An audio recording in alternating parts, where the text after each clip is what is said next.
இப்போ யூதர்களுடைய அந்த டோட்டல் ஹிஸ்ட்ரி வந்து அந்த ஒரு ஆயத்தில் அல்லாஹ் பேசுகிறான். அப்போ அடுத்தது பேசுகிறான், நாங்கள் கிறிஸ்தவர்கள் என்று கூறிக்கொண்டிருந்தவர்களிடமும் இவ்வாறே நாம் வாக்குறுதி வாங்கியிருந்தோம். இவங்ககிட்டையும் நான் ஒரு பையத் வாங்கியிருந்தோம். எங்கே? அதாவது சூரா சஃப்ல ஈசா நபி கேட்பாங்கள்ல, அல்லாவுக்காக எனக்கு உதவி செய்யக்கூடியவர் யார்? அப்போ அல்லாவுக்கு என்னமோ ஹெல்ப் பண்ண போகிறேன், அந்த ஹெல்ப்பில் ரீஜாயின் பண்ண போகிறேன். அப்போ அன்சாருல்லா என்னன்னு புரியும், ஹரஸே ஹசனா என்னன்னு புரியுதா? அப்போ என் கூட யார் வந்து ஒத்துழைப்பு தரப்போறீங்க அப்படின்னு கேட்கும்போது, நாங்கள் அல்லாவுடைய உதவியாளர்கள் அன்சாருல்லான்னு நாங்கள் சொன்னோம். அதுதான் அங்கே அல்லாஹ் சொல்கிறான், வமினல் லசீன ஹாலு இன்னா நசாரா, நாங்கள் தான் உதவியாளர்கள் அப்படின்னு ஒரு குரூப் சொன்னாங்கல்ல. சரின்னு சொல்லிட்டு அவர் அக்ரிமெண்ட் வாங்கினார்ல, ஆனால் அந்த ஒர்க்கு இன்கம்ப்ளீட்டாக போயிட்டார்ல. வேலை சேம் தானே. அவரை பற்றி உங்களுக்கு சரியாக தெரிஞ்சிருந்தா இவர் செய்கிற வேலை உங்களுக்கு புதுசாக ஏன் தெரியுது? ஹெர்குலிஸ்க்கு புரிஞ்சது இல்லை. இது தீனும் சேம் தீன் தான், அதே மிஷன் தான். எது எங்கள் ரோமுக்கு கீழே இருந்த அதே தாவா தான் இதுவும். இது புதுசு கிடையாது. கண்டிப்பாக இதை ஒழிக்கவும் முடியாது. அதுவும் அவங்க சேர்த்து தெரிஞ்சு வச்சுருந்தாங்க. ஏன்னா அந்த வேத அறிவு அவங்களுக்கு கிளியராக புரியும். ஏன்னா அவங்க டிரைவிங் சீட்டில் உட்காந்துட்டு இருக்காங்கல்ல, வழி போகுதா இல்லையான்னு அவங்களுக்கு நல்லா தெரியும். ஏன்னா இந்த ரோட்டில் ஒருத்தர் யாராவது காய்கறி அவங்கெல்லாம் போட்டிருப்பாங்க, அவங்ககிட்ட போயிட்டு இந்த வழியாக போனால் பெருந்துரை போக முடியுமா அப்படின்னு கேட்டால் என்னம்பாங்க, அவங்க போயிருக்கவும் மாட்டாங்க. சில சமயம் என்னம்மா இந்த வழியில் போகாதுங்கம்பாங்க.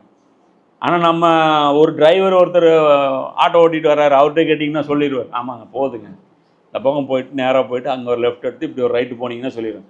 அப்போது யாருடைய அந்த இன்ஃபர்மேஷன் எடுக்கணுங்கிறது அவங்களுக்கு தெரியும். அந்த டிரைவிங் சீட்டில் இருக்கிறவங்களுக்கு தெரியும்.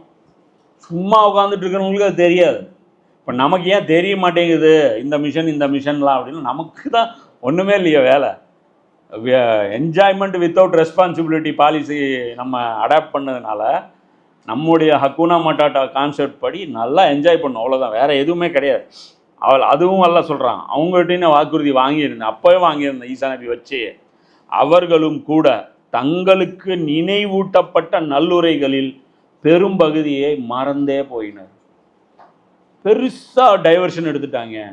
சொன்ன வேலையை விட்டுட்டு குகைவாசிகள் ஏன் வந்தாங்கங்கிற வேலையை விட்டுட்டு, குகைவாசிகள் எத்தனை பேர், குகைவாசிகள் எவ்வளோ வருஷம், என்ன சப்ஜெக்ட் மாற்றி, அப்போ நம்ம குகையில் வாழ்கிறது தான் ஈசா நபியுடைய தீனுன்னு ஆக்கி கல்யாணம் பண்ணல அவங்க, ஸோ நாங்களும் கல்யாணம் பண்ண மாட்டோம், இப்படி ஒரு துறவரத்தை உண்டாக்கி அதையும் ஒழுங்காக ஃபாலோ பண்ணாமல் பெரும்பகுதி அவங்க மறந்து தீனிலிருந்து வேற எங்கேயோ டைவர்ஷன் எடுத்து போயிட்டாங்க.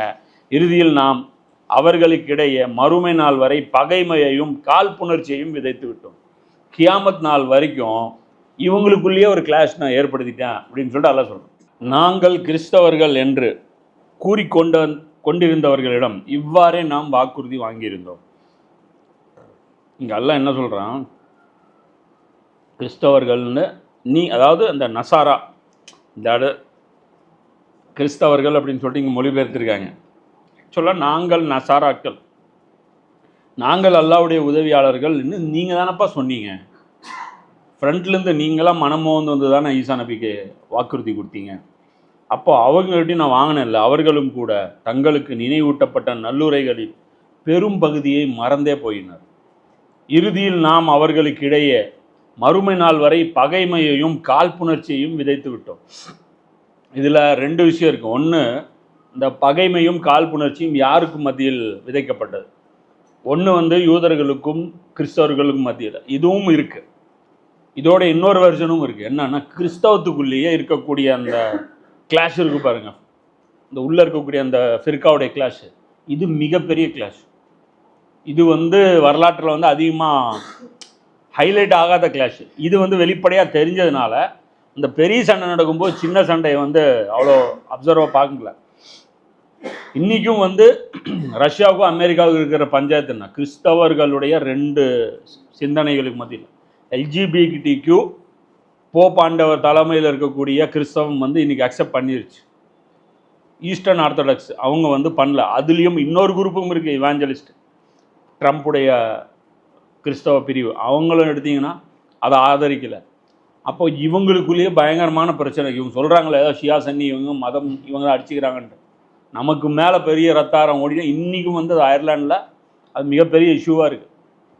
ஐரிஷ் இதுன்னு சொல்லிட்டு பார்த்திங்கன்னா ஒரு தீவிரவாதம்லாம் அங்கே நிறைய அது சம்மந்தமானது. சர்ச்சில் இவங்களே பாம்பு வச்சுக்குவாங்க, அது மாதிரிலாம் இருக்குது. இது சம்மந்தமாக ஒரு புக்கு வந்து கூட எழுதப்பட்டிருக்கு, blood on cross, blood on the cross அப்படிங்கிற அந்த புக்கு லண்டன்லேருந்து தான் அது வெளியிடப்பட்டிருக்கு. ஸோ அதில் நிறைய வரலாற்றில் நடந்த அந்த கிறிஸ்தவர்களுக்கு மத்தியில் நடந்த அதாவது சிலுவை மீது ரத்தம் அப்படிங்கிற அந்த புக்கு வந்து டீட்டெயிலாக வந்து அதில் சொல்லப்பட்டிருக்கு.